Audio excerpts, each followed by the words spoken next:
Hey everyone. So I have a couple videos I'm going to post today. I haven't been posting any because I am actually really going through some serious transitions and they're good ones, but sometimes in the transition you have some little bumps and things right here and here and there, and that's okay. That is okay. So one of the things is I am seriously that I want to talk about is the nonsense that I see going on in the spiritual community.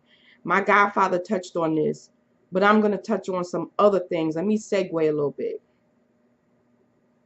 There was a time that people gave thanks to, praise to their godparents. And there was a reason why, because your godparent, if you have good godparents, your life should not be going downhill. Your life should be going uphill. Is that to say that you're not going to have any bumps and bruises on your spiritual path? That is not what I'm saying. But you should be in better shape than you were than when you went to, before you started dealing with said godparent or said society.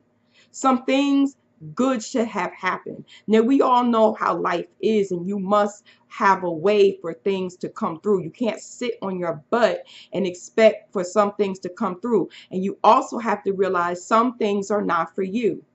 I wanted to be an actress. Guess what? It didn't happen. That's not my path. As much as I wanted it, that's not my path. Am I upset because the Loa said no? At first, I was a little sad, but who knows why that wasn't for me. I'll get an answer probably later on why it wasn't for me. And I've had my tastes here and there doing different things, but just wasn't my road. And accepting that is the most hardest thing to do sometimes. So sometimes you cannot get upset with the Loa when you don't, or Arisha when you don't get things that you think that you should have. Now, if you've done a reading with your godparent or whoever it is you get a reading for, and it comes down that that's not your path, then that's just not your path. And that's something you have to deal with. No one said that this spiritual road was easy. Mambo Sunny has a saying. She says that this spiritual path, that ATRs are not for punks. ATRs are not for the weak. Because you're going to get some bumps and bruises. That I'm going to tell you. I don't talk much about my spiritual journey, but today I will. And first, I want to give thanks to all of my mentors once again. But one in particular today is Houngan Hector, my godfather, my papa, my father. He saved my life. When people had fucked over my head and did some other dirty things to me. Now, I could have given up and I could have said, forget this, bump this, oh well. No, because for whatever reason, later on it was revealed to me, the Loa had always been there. The Orisha had always been there for me, even when I didn't think that they were, even when times seemed dire, even when things just seemed out of whack. And sometimes what we seem out of whack or think is out of whack isn't. It's actually them clearing a path for you. Even though it hurts, and it can hurt deeply. It can rock your world. My godfather, I didn't just, oh, I found my godfather, and just little wings and little cherubs just came flowing through. No. I called my godfather in dire need. I called him in the middle of the damn night. I didn't know him from Adam, only from seeing him on his website. But something within my soul was like, this is your help. Now, to get a little more deeper into that, a year before the nonsense happened to me, I saw my godfather on a website and was going to contact him, and I did not.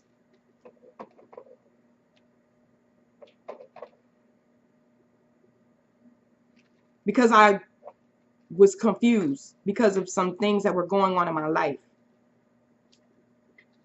But here's what I will say.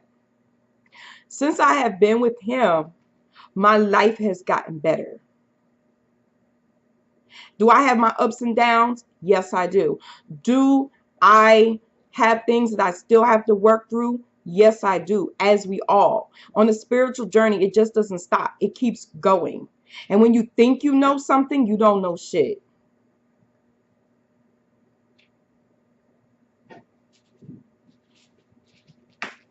My godfather saved my life, and he saved my mom's life.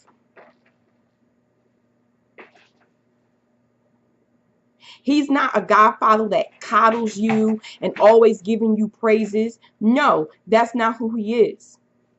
And he'll tell you real quick, he is not there for you to like him. If you just happen to, because you appreciate what he's doing for you, fine, but he's there to guide you. That's what godparents are there for. Godparents are there to guide you. They're not there to coddle you all the time. They're not, I mean, if you get godparents that are nurturing or maybe more so nurturing than others, that's people's personalities.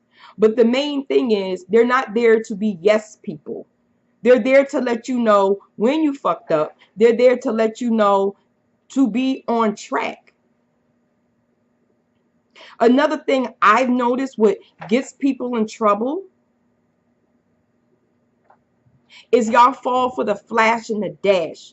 Y'all fall for these people who have these big, gigantic, elaborate websites. Y'all fall for some of these people that have on all of this garb. Garb means shit. It means nothing. What matters is the knowledge and the wisdom that your godparent will share with you and help you and guide you for what is for you. Everything is not for everybody. I call myself the spiritual paramedics. And I'll let y'all think about why I call myself that now. I am not like anyone else. My ideals, the things I believe in, the things I've gone through make me unique as you are unique. But what you need to realize is when you go searching for a godparent, you have to have some reality with you. You have to deal with your own intuition. You have to look in the mirror and really ask yourself, do you want a godparent? You have to sit there and ask the universe, and I've said this countless of times, don't just ask for a spiritual teacher, because any type of teacher can arrive. You said a spiritual teacher. It could be show you what not to do. They could send you somebody who they're a spiritual teacher, but they're not really teaching you what you need to know. You have to be specific. So once again, I say to you, when you ask for a spiritual teacher, you ask for the godparent that's going to protect you. You ask for the godparent that have good morals.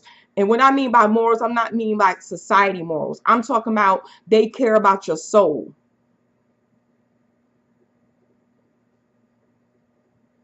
A godparent that's going to be able to help uplift you. Hope y'all writing this down. A godparent that's going to have knowledge, but also have the wisdom to guide you. A godparent that cares about your upliftment, about your spiritual success, about you as a person. A godparent that's going to give you what you need. These are the things that you need to ask for when you ask for a godparent to come into your life. Now, if you want to add to that, because maybe you're a person that can't take criticism or discipline, I would advise you to add in there, maybe you need a godparent that's a little more nurturing.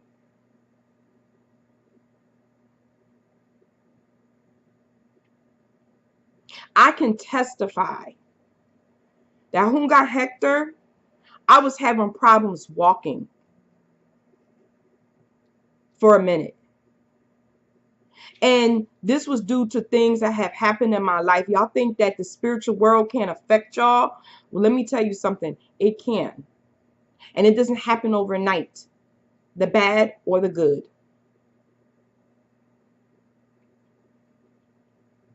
But he has helped me immensely. And I have grown immensely because of my godfather, Houngan Hector.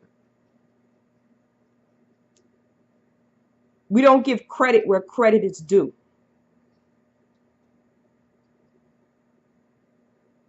So if you're looking for a godparent, don't think it's going to come the way you think it's going to come. And you know what kills me is you see people all the time say that this person is a good person in the community. That person is a good person in the community. Now, everybody's personalities won't maybe match up. But pay attention to what you see before you. But many of you, I'm going to say it point blank, many of you are cheap. You want the cheap road. But you can spend money on hair and nails and cars and clothes and sneakers and all this other nonsense and Netflix and all this other stuff. But when it comes to your spiritual stuff, y'all want to hold back.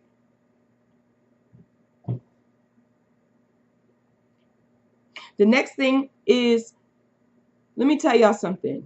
And my godfather said this before, but I have to say it again. Stop collecting initiations. A lot of y'all just go collecting initiations. Why? And what I mean by collecting initiations is you jump from this house to that house to this house to this house to that house to this house to this house to that house. And what you don't understand is you go to all these different houses, you're leaving pieces of your soul behind. You're leaving pieces of your spirit behind. And you wonder why you're having all these problems, because some people just don't have good spiritual morals. And the minute you do something that they don't like, they're going to fuck with you. That's simple. That is what we try to tell you. You just don't go anywhere and just collect all these initiations. You have to look at your godparent and see, are they mentally stable? How are the people in the house? Are they happy? Are they successful? Do they have success? What you have to look at these things.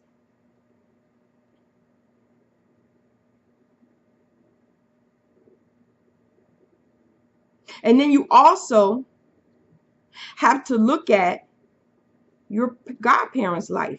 Are they always in and out of trouble? Yes, we have trials and tribulations, but your godparent, because they're a godparent, which is a very big responsibility, they should be able to know when you're in trouble. My godparent knows when I'm in trouble.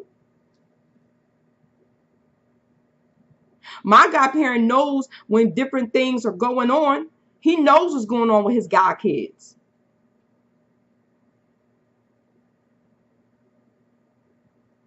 And ask yourself this: do you think the person that you put your spirit in, hands in, you put your spirit in their hands, are they going to get up in the middle of the night if the darn spirit tell them something's going to happen to your god kid if you don't get up and do such and such for them? Ask yourself that. Really ask yourself that question.